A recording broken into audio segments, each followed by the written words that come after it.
आप सबको हमारे YouTube चैनल मेंटर्स क्लास 1.0 में स्वागत है। चले आज हम शुरू करने वाले हैं क्लास 10वीं का तीसरा चैप्टर जिसका नाम है मैक्समूला। चलिए लेख को जान लेते हैं। विश्वविख्यात विद्वान फ्रेडरिक मैक्समूलर का जन्म आधुनिक जर्मनी के 60 नामक नगर में 6 दिसंबर 1823 ईशून्य में हुआ था। जब मैक्समूलर 4 वर्ष के हुए, उनके पिता विल्हेम मूलर नहीं रहे। पिता के निधन के बाद उनके परिवार की आर्थिक स्थिति बहुत ही दयनीय हो गई। फिर भी मैक्समूलर को शिक्षा दीक्षा बाधित नहीं हुई। बचपन में वे संगीत के अतिरिक्त ग्रीक और लैटिन भाषा में निपुण हो गए ये तथा लैटिन में कविताएं भी लिखने लगे थे। 18 वर्ष की उम्र में लिप्जिंग विश्वविद्यालय में उन्होंने संस्कृत का अध्ययन आरंभ कर दिया। उन्होंने हितोपदेश का जर्मन भाषा में अनुवाद प्रकाशित करवाया। इसी समय उन्होंने कठ और केन आदि उपनिषदों का जर्मन भाषा में अनुवाद किया तथा मेघदूत का जर्मन पद्यानुवाद भी किया। मैक्समूलर उन थोड़ से पाश्चात्य विद्वानों में अग्रणी माने जाते हैं जिन्होंने वैदिक तत्वज्ञान को मानव सभ्यता का मूल स्रोत माना। स्वामी विवेकानंद ने उन्हें वेदांतियों का भी वेदांती कहा।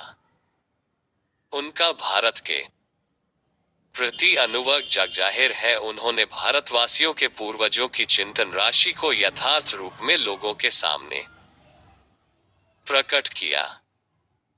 उनके प्रकांड पांडित्य से प्रभावित होकर साम्राज्य विक्टोरिया ने 1868 ईशून्य में उन्हें अपने ऑसबोर्न प्रासाद में ऋग्वेद तथा संस्कृत के साथ यूरोपियन भाषाओं की तुलना आदि विषयों पर व्याख्यान देने के लिए आमंत्रित किया था।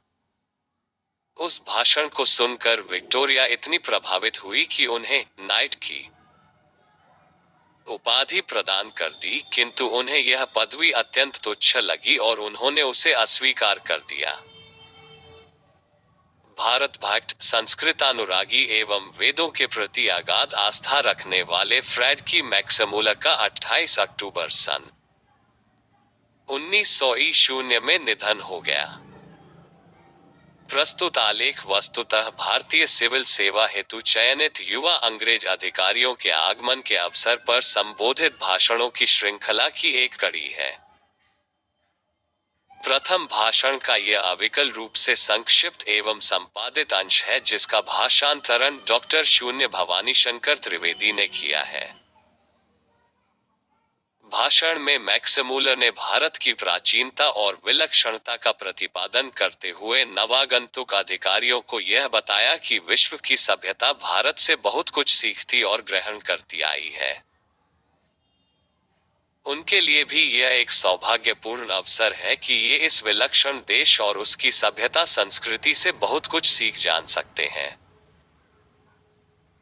यह भाषण आज भी उतना ही प्रासंगिक है, बल्कि स्वदेशाभिमान के विलोपन के इस दौर में इस भाषण की विशेष सार्थकता है।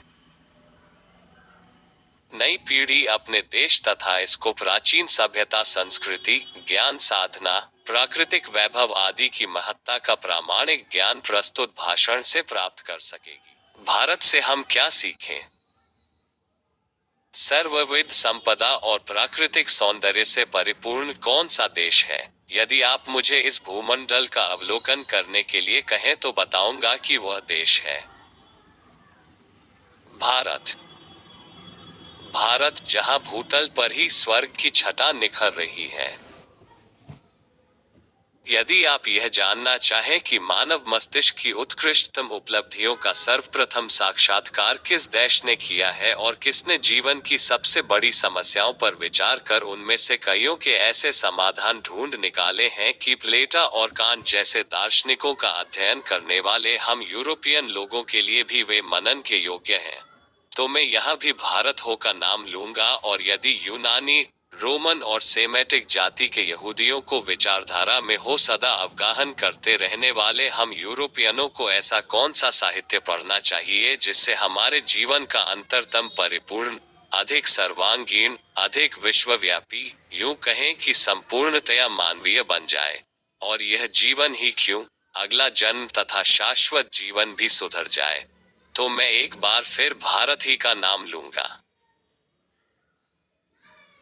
जो लोग आजकल के भारत में घूम कर आए हैं, उन लोगों को अधिकतर भारत के कलकत्ता, बंबई, मद्रास या ऐसे दूसरे शहरों की हो याद है, जबकि मेरा अधिकतर ध्यान सच्चे अर्थों में भारत के नागरिक ग्रामवासियों को और ही रहा है, क्योंकि सच्चे भारत के दर्शन वहां हो सकते हैं। 2-3 हजार वर्ष पुराना ही क्यों, आज का भारत भी ऐसी अनेक समस्याओं से भरपूर है जिनका समाधान 19वीं सदी के हम यूरोपियन लोगों के लिए भी उतना ही वांछनीय है।